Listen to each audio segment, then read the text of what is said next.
So here's the initial setup for these older MSO6000 series scopes. These scopes are actually pretty nice. I'll show you some of the features around setting the pulse trigger in another video.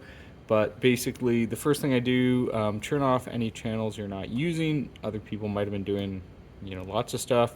Turn off, sometimes the mask channel's on, so you can turn off that. It's nicely illuminated here.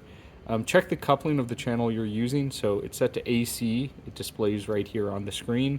So to change this, we click the channel button again. This brings up the channel menu, and then I'll select coupling. With this scope, the one weird thing is this knob is basically your everything knob, so you'll see it lights up when it wants you to use it. Okay, so we'll switch it up, to DC there, and you can also click it that way. But change it to DC. Go back to the probe menu and make sure it is detected a 1 to 10 probe. This scope does have basically, there's a little pin on here. It can auto detect if you're using a 10 to 1 probe or not. If for some reason it doesn't, you have to adjust that. But here it's detected it, and it's shut out me from adjusting this. If you use a different probe that's not made for the scope, that might happen that you need to adjust it, so it won't auto detect. Then set your volts per division up in the right corner here to something reasonable. So I'm using a 3.3 volt signal, right? So 1 volt per division. These channels also could be moved around the screen, so you can kind of move them. If you had multiple channels on, you might want to move them so that they don't overlap, for example. I just have one up here, so I'll just center it.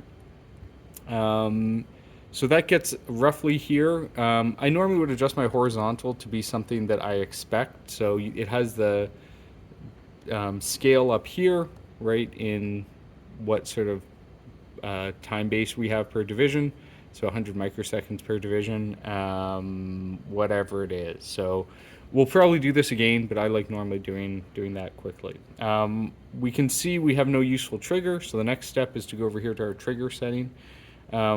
Again, this scope's pretty nice because it just comes up here. What do we want? I want an edge trigger.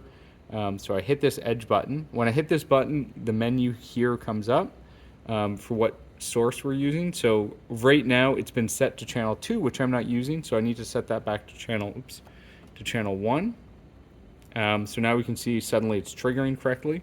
And select if you want, rising or falling edge. I'm going to leave it at rising edge.